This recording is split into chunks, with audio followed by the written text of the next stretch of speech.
ഇവന് ചോറ് കൊടുത്തോ? ഞങ്ങൾ രണ്ടുപേരും ഊണ് കഴിച്ചതാ. ആ, സമയം തെറ്റിക്കല്ലേ. കേശവന്മാർക്ക് പ്രായമൊക്കെ ആയി. ഇവൻ ഇത്തിരി ലേറ്റ് ആയാലും കുഴപ്പമില്ല, ഇവൻ ചെറുപ്പമല്ലേ. ശരി.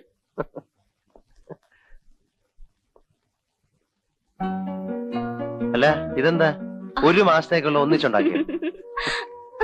ആ, പാചകമൊക്കെ മതി. ഷോ, എന്റെ മോൾ ആകെ വേർത്ത് കുളിച്ചു പോയല്ലോ. ആകെ വേർതിരിക്കുക.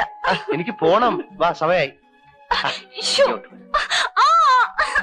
കേശവനാരെ, ആ സാധനങ്ങളൊക്കെ എടുത്ത് ഡൈനിങ് ടേബിളിൽ വെച്ചേക്കൂ. മത്സ്യവും മാംസവും അവിടെ ഇരിക്കുള്ളൂ, ബാക്കിയുള്ളതൊക്കെ ഞാൻ എടുത്തു വെച്ചോ. കേശവനായർക്ക് ഇറച്ചിയും മീനും കാണുന്നത് പേടിയാ. പാവം. ഒരു മിനിറ്റ്, ഞാനൊന്ന് മേലെ എഴുതിയിട്ട് വരാം. ഞാനും വരാം. അയ്യോ, ഇപ്പൊ വേണ്ട. നാശം, ഏത് പണ്ടാരാ ഈ സമയത്ത് കയറി വന്നിരിക്കുന്നത്? ഒന്ന് മേല് കഴുകാൻ സമ്മതിക്കും.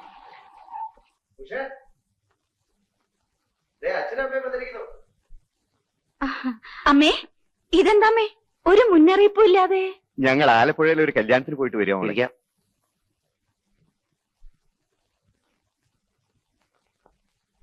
ഹരി ഊണ് കഴിക്കാൻ എത്തിയതേ ഉള്ളൂ. ഇന്ന് ഇത്തിരി ലേറ്റായി.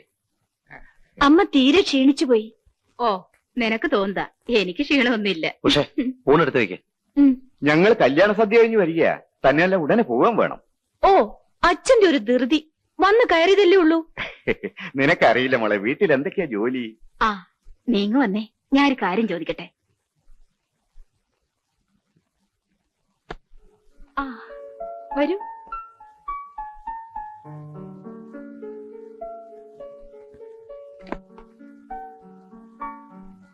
ഇരിക്കൂ, അദ്ദേഹം ഇപ്പൊ വരും. വീടൊക്കെ സെറ്റപ്പ് ആയോ? കൊറേയൊക്കെ. ഉഷയുടെ ക്യൂറിയോ കളക്ഷൻസ് മാത്രം കംപ്ലീറ്റ് ആയിട്ടില്ല. കേശവൻ നായർ എങ്ങനെയുണ്ട്? ആന മടിയനാ. എന്റെ കൂടെ 3-4 കൊല്ലം ഉണ്ടായിരുന്നു. ഹരിയേട്ടന് അങ്ങേരെ ഒരു തമാശയാ. അയാൾ ഒരുപാട് പരദൂഷണം പറയും, സൂക്ഷിക്കണം. Good evening Hari. Good evening sir. Sir NCCയിൽ വളരെ ആക്റ്റീവ് ആയിരുന്നല്ലേ? NCC ആണ് എന്റെ പോലീസിലേക്കുള്ള തുടക്കം. ഇരിക്കൂ.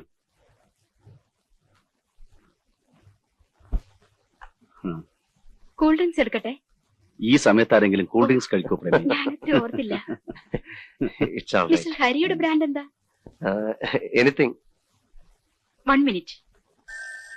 Excuse me. തല്ലിപ്പൊളിയാക്കരുത് കേട്ടോ. നോക്കട്ടെ. Narendran here. Come to the office tomorrow. നമുക്ക് അങ്ങോട്ടിരിക്കാം. സ്നാക്സ് എന്തെങ്കിലും? നോ. ഒരു ഗ്ലാസ് ബീർ കഴിക്കാമല്ലോ? No thanks. ഇതുവരെ കഴിച്ചിട്ടേ ഇല്ല? ഇല്ല, ഇതൊന്നും ഞാൻ കഴിച്ചിട്ടില്ല. പിന്നെ അച്ഛൻ നിർബന്ധിച്ച വല്ലപ്പോഴും 2 ഔൺസ് വൈൻ കഴിക്കും. ഇത്തിരി കഴിച്ചാ മതി, എന്റെ നാവ് കൊഴയും. അത് സാരമില്ല, ഞാൻ വൈൻ കൊണ്ടുവരാം. വെടിയുടെ ശബ്ദം കേൾക്കാതിരിക്കാൻ സൈലൻസർ ഫിറ്റ് ചെയ്തിട്ടുണ്ടായിരുന്നു. മന്ത്രിയുടെ പെങ്ങളെ കൊല്ലാൻ ശ്രമിച്ചതും അതേ തോക്കുകൊണ്ടാണെന്ന് ബാലിസ്റ്റിക് എക്സ്പേർട്ടിന്റെ അഭിപ്രായം. വിദേശ നിർമ്മിത തോക്കാണെങ്കിൽ ഇതിന്റെ പിന്നിലുള്ള ആൾക്ക് വല്ല അണ്ടർവേൾഡ് കണക്ഷൻ ഉണ്ടോ, വല്ല സ്മഗ്ലേഴ്സുമായി കണക്ഷൻ ഉണ്ടോ എന്നുകൂടി അന്വേഷിക്കാവുന്നതാണ്. സർ,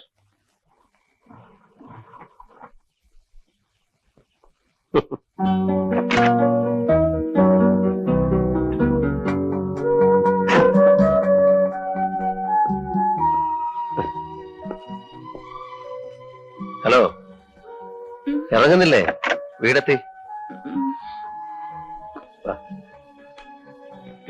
ചെരുപ്പ് വേണ്ടേ?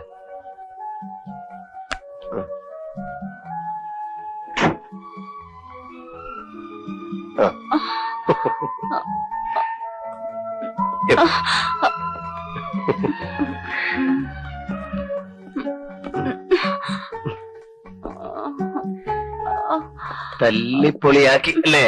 സോറി ഹരിയേട്ടാ, പ്ലീസ്. എന്താ ഉഷ ഇത്? ഇതെന്താ പണിയാ? ഇതൊക്കെ അയച്ചിട്ട് കിടക്ക്. പ്ലീസ്. ഒരു പ്ലീസും ഇല്ല. എഴുന്നേക്ക്. തീരെ വയ്യെങ്കില് ഞാൻ അഴിച്ചുതരാം. വേണ്ട. സാരമില്ലെന്നേ, ഞാൻ സഹായിക്കാം. അയ്യോ വേണ്ട.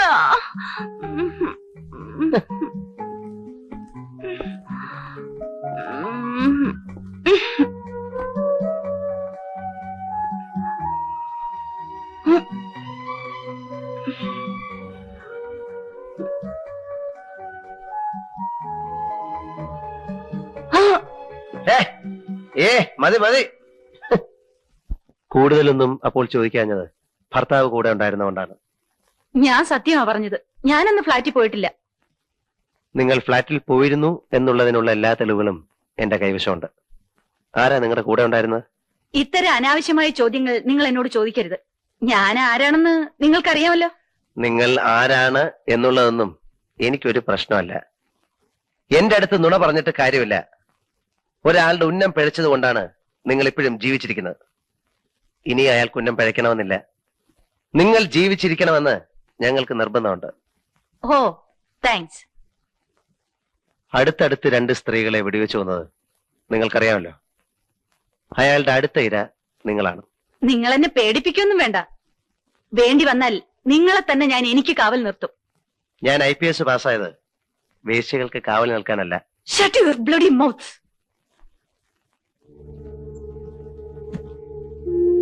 ഇതൊന്നും എന്റേതല്ല. ആണെന്ന് ഞാൻ പറഞ്ഞില്ലല്ലോ.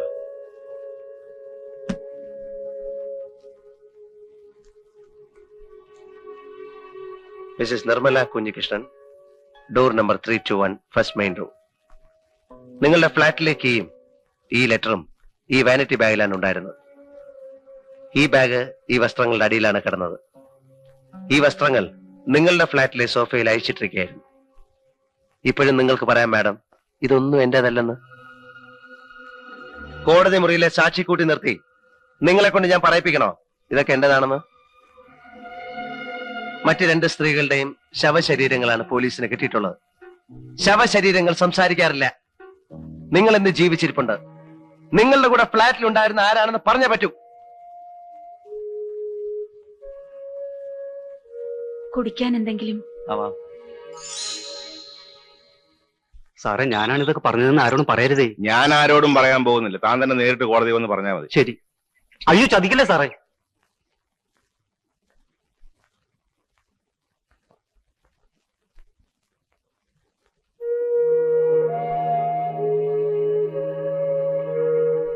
താങ്ക്സ്. ആ സ്ത്രീയെ ഹരാസ് ചെയ്തതെന്ന് ഞാൻ നിങ്ങളോട് പറഞ്ഞിരുന്നല്ലേ? അവരെ ചോദ്യം ചെയ്തുകൊണ്ട് മാത്രമാണ് ഈ അഡ്രസ് കിട്ടിയത്. ഇയാളാണ് അന്ന് അവരുടെ ഫ്ലാറ്റിൽ ഉണ്ടായിരുന്നത്. ഇയാളെ ചോദ്യം ചെയ്തോ? ഇയാൾ സ്ഥലത്തില്ല. വന്നാലുടൻ എനിക്ക് ഇൻഫർമേഷൻ കിട്ടും. ഇയാളെ എനിക്കറിയാം. രാഷ്ട്രീയ വൃത്തങ്ങൾ സ്വാധീനമുള്ള ഒരു വലിയ പണച്ചാക്ക. ഒരു പക്ഷേ അയാളാണ് ഇതിന് പിറകിലുള്ളതെങ്കിൽ അയാളെ അറസ്റ്റ് ചെയ്ത് ആ സ്ത്രീയെ കൂടി കോടതി കയറ്റിയാൽ മന്ത്രിസഭ വരെ താഴെ വീഴും. മന്ത്രിസഭയുടെ ആയുസാണോ കൊലക്കേസുകൾ തെളിയിക്കലാണോ നമുക്ക് ആവശ്യം സാർ? രണ്ടും. തെളിവുകൾ കിട്ടിയ എല്ലാ കേസും നമുക്ക് പ്രൊസീഡ് ചെയ്യാൻ പറ്റില്ല. ചിലതൊക്കെ അമർത്തേണ്ടി വരും. ഒരു കേസ് തെളിയിച്ചിട്ട് ഉന്നതന്മാരെ നമ്മൾ എന്തിനാ വെറുതെ ശത്രുക്കളാക്കുന്നത്? ഇത് പറയാനാ ഞാൻ ഹരിയെ വിളിപ്പിച്ചത്.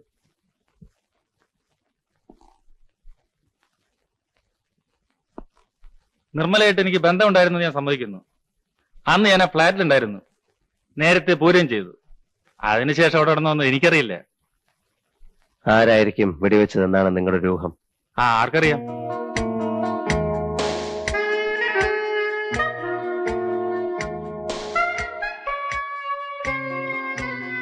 ഈയിടെ കൊല്ലപ്പെട്ട 2 സ്ത്രീകളുമായിട്ടുള്ള നിങ്ങളുടെ റിലേഷൻ എങ്ങനെയായിരുന്നു? എനിക്കൊരു അറിവ് പോലും ഇല്ല. അവരുടെ ഭർത്താക്കന്മാരെയോ? അവരെയും എനിക്കറിയില്ല. ശരി, എനിക്ക് കുറച്ചുകൂടെ സംസാരിക്കാനുണ്ട്. ഓഫീസിലേക്ക് പോ. ഇന്ന് എനിക്ക് തീരെ സമയമില്ല.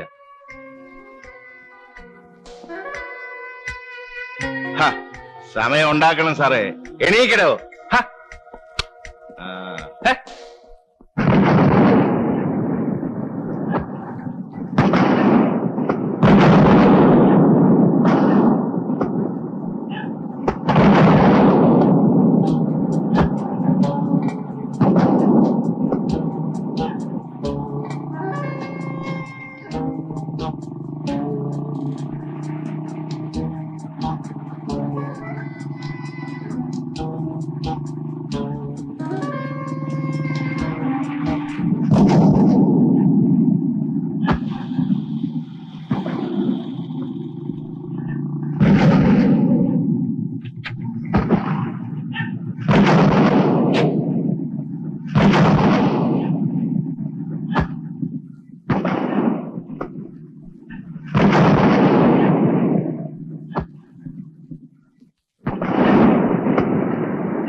എന്താ സംഭവിച്ചത്? ഒരു സ്ത്രീ വെള്ളത്തിലാണ് സാർ. നേവൽ ഡൈവേഴ്സിനെ കിട്ടാൻ വല്ല വഴിയുണ്ടോ? ഈ രാത്രിയിൽ പെർമിഷൻ കിട്ടാൻ ബുദ്ധിമുട്ടാണ് സാർ. സാർ ഒരു നിമിഷം. തപ്പിയിട്ടൊന്നും കാര്യമില്ല. 24 മണിക്കൂർ കഴിയുമ്പോൾ എവിടെയും പോകുന്നു. ആ ജോർജിനെ പറഞ്ഞു വിട്ടേക്ക്. ശരി സാർ. സാറ് വീട്ടിൽ പോയിക്കോളൂ, ഞാനിവിടെ ഉണ്ടല്ലോ. ഹോം മിനിസ്റ്ററെ ഇൻഫോം ചെയ്യാൻ ഏർപ്പാട് ചെയ്യണം. ശരി സാർ.